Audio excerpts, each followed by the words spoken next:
ReefBum is sponsored by Bulk Reef Supply and Ecotech Marine.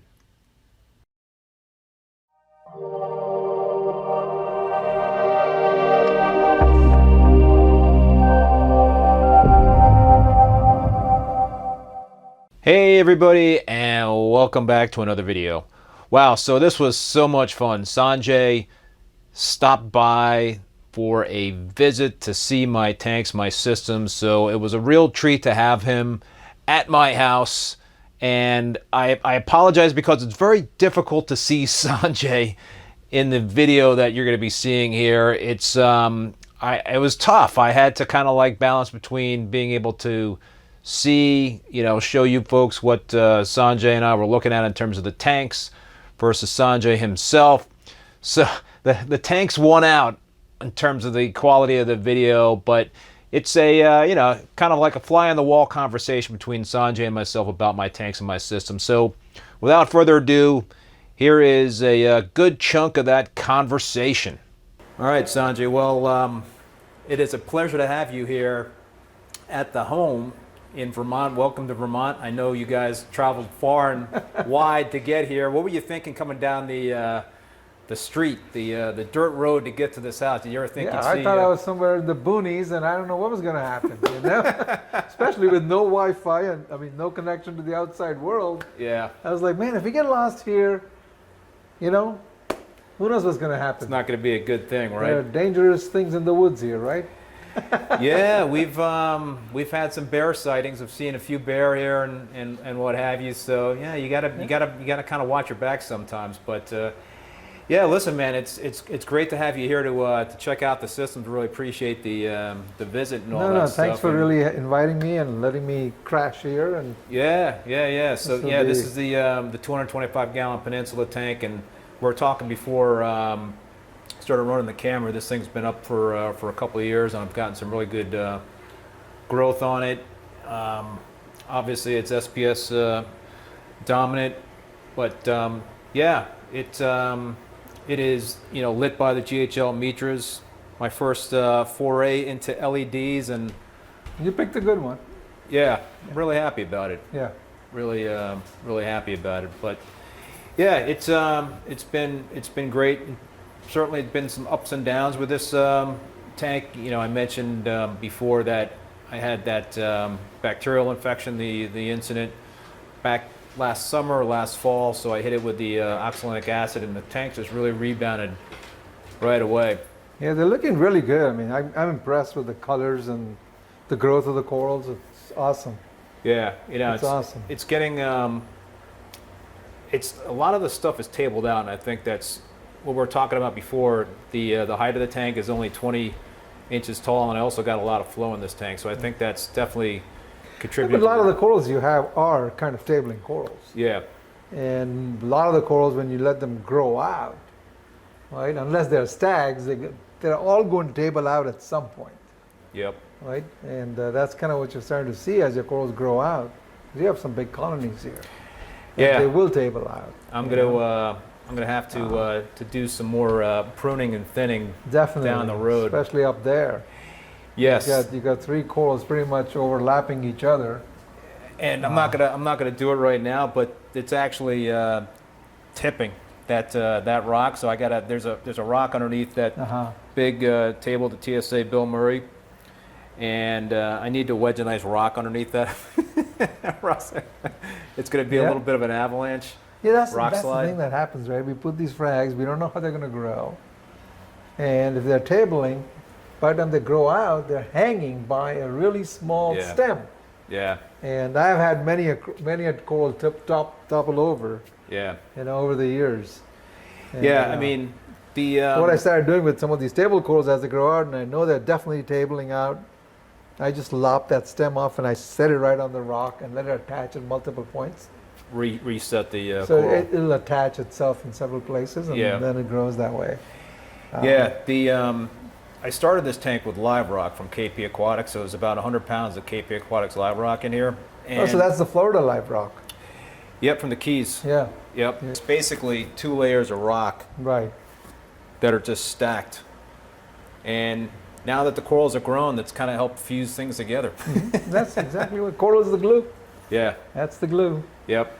And the other display tank over here in this room is the 187 gallon tank that I rebooted about a year ago, and I just replanted some frags in here. It's definitely coming along. I had some issues. Still battling cyano in this tank. Most of these frags I planted about 7 months ago, but what was going on here was when I was blowing the cyano off of the rocks. I think a lot of the cyano is gone, but it's still there. You can nuke it on, get it off. Chemi clean? Chemi clean. Chemi clean it. Yeah. Yeah.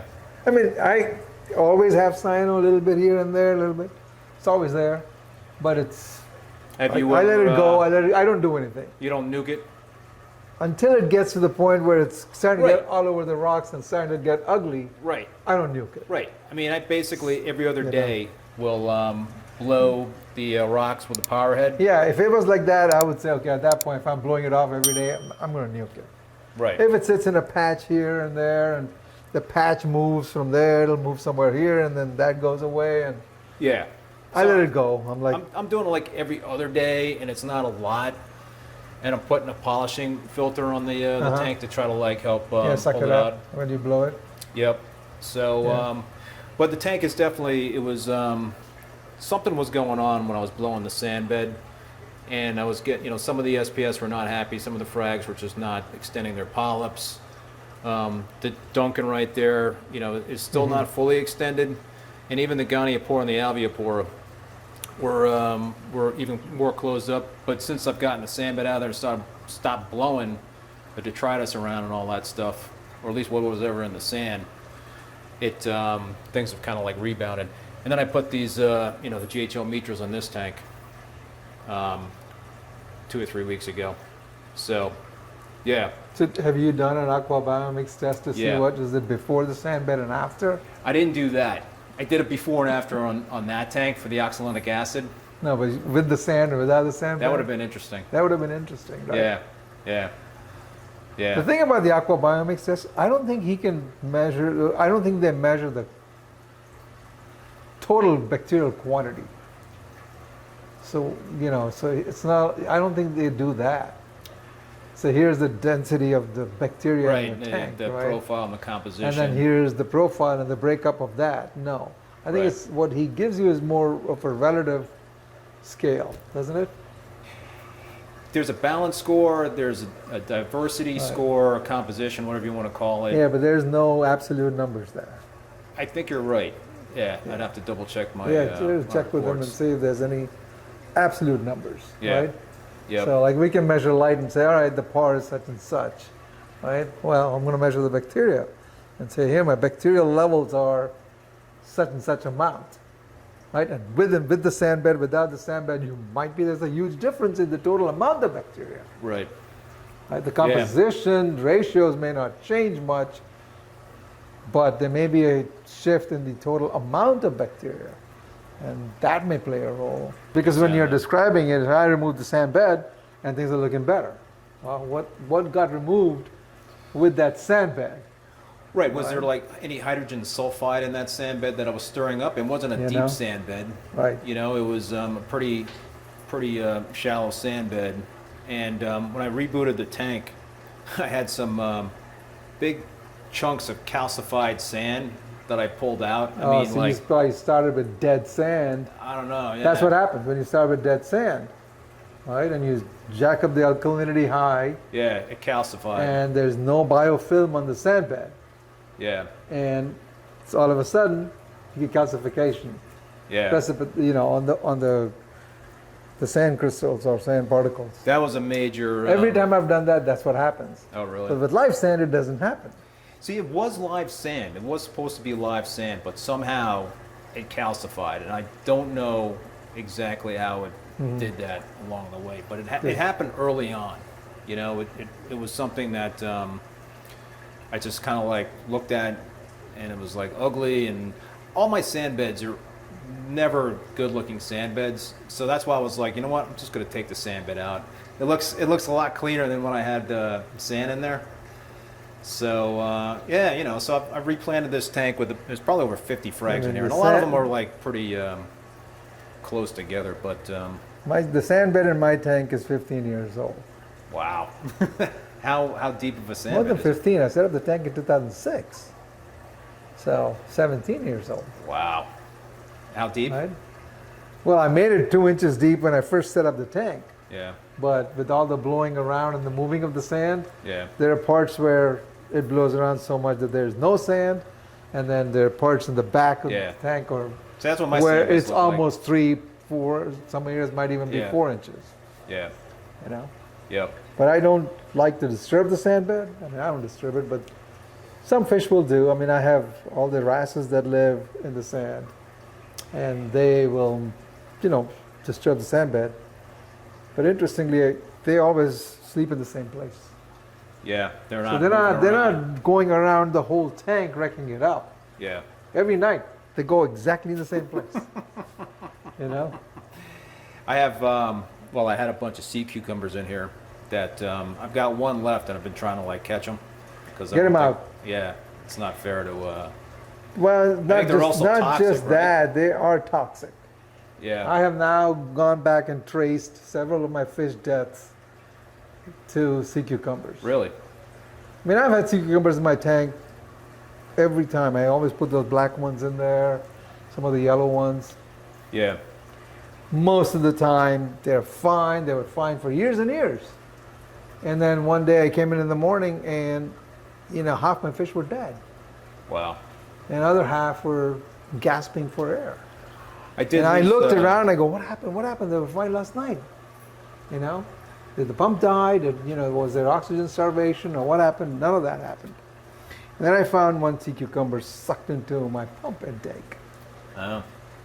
You know? So And I perhaps that's said, how the that's toxin. probably what did it. Yeah. Right? But at that point in time, you don't have enough evidence and you go, oh, maybe it wasn't. I just kind of yanked it out and things improved. Forgot about it. A few years later, it happens on my other tank. Wow. And this time I knew exactly what it was. I knew where to look. And sure enough, thing climbed up the glass Got into the. and got in the pump. Wow. You know? So, So, now yeah. I'm like, all right, you know, they're fine. They were fine for years. They did nothing to my tank. They even were multiplying in my tank. Wow. But then one day, You know, it's so interesting. at this point I tell people don't even bother Don't bother. Don't bother. Yeah. It's not worth it. I The risk is too high. the sea cucumbers that I had left over that I was fishing out, they looked like they were dying. You know, so maybe that was also a contributing factor to why It could be. some of the corals and the you know, the gonnies and the albiopora and the acros were not completely happy. Yeah. Maybe it was that, or in combination with blowing the sand bed around. I don't know. Two things, the sea cucumbers and paletoas. Those are the two that have Yeah. killed fish. Yeah, Okay? yeah. I don't Two have any events. Halides in here. That I can definitely trace back to fish deaths. Yeah. So let me show you the inner workings. Sure. That's where the Yeah. fun So is. I got That's where the fun is. yeah, exactly. I've got plumbing going through both of these walls. Yeah, that's kind of, I noticed that when I walked in, I go, Yeah. oh, he's running it through the walls here. Yeah, let me let's start with this system. It so it goes all the way back into this workroom. Took me like a week, Sanjay, to plumb each of these systems. Yeah, take a long time.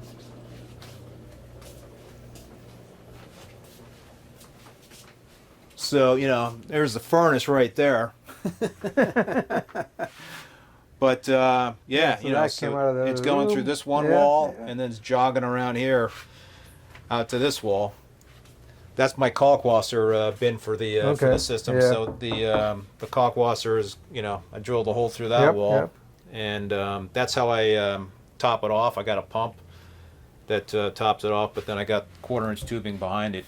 This is a 50-gallon frag tank, and all these tanks are custom. Yeah, I got them from Coast to Coast Custom Aquariums Yeah. in New Jersey. You know, all Starfire glass. Yeah. But, you know, so this is all connected to that Peninsula tank, and I've got the GHL Mitras. I've got another, let me turn the light on here. the Royal Exclusive Dreambox.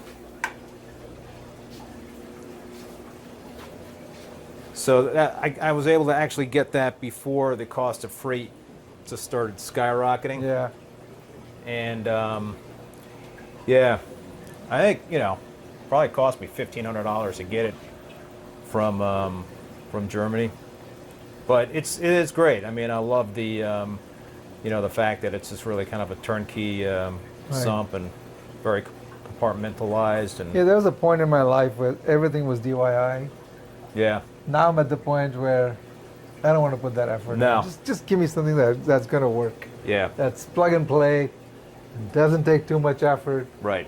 Yeah. You know, I set up the Cade tank that I set up. Oh, right. I did not cut a single PVC pipe. Oh, really? It was all done for you. It was all done for you. Yeah. You know, they've done it. It comes in. You just have to assemble it. Yeah. No glue was used by me. That was nice. You know, That's got to be a real yeah, nice thing. I mean, yeah, this point in my life, I'm like, that's what I want. Yeah, no, You know. I mentioned to you, it took me probably like a week to plumb the display tank to the sump. You know, so it's all like hard plumbed and all that stuff. Yeah, I didn't yeah. use any of the It's flexible just- tubing, which, you know, Yes, really nicely done. Yeah, I've learned from my mistakes over the years. Let's just put we it all that way. do. Hopefully we do, right? But it's pretty simple setup. You know, I mean, Yeah. protein skimmer. I use activated carbon. I've got a you know, UV sterilizer Yeah, over here. Calcium reactor. Mentioned the Kalk washer. So that's you know, that's kind of like it. And I you know, here's the doser that doses the Kalk washer. uh-huh. So that's Yeah, that new yeah, GHL that's their Maxi new doser. one. Yeah, Yeah. I have this one. Yeah, I used to use Small the standard GHL doser to dose Kalk washer, and it just was not meant to dose that much, you know, liquids. You know, because I'm you know, like I was mentioning before, I'm dosing like for each system like 2 gallons a day of that, and so I was like cleaning those Yeah. parallelistic, you know, pump heads every 8 weeks, I think it was, something like that. So we certainly talked about more stuff. I showed Sanjay more of the inner workings of my tanks and my systems, but that's a good representation in terms of what we kind of like the conversation we were having about at my house. So anyway, that'll do it for this video. If you liked it, please give it a thumbs up and hit that subscribe button if you haven't done so already. Until next time, be safe and be well. Later.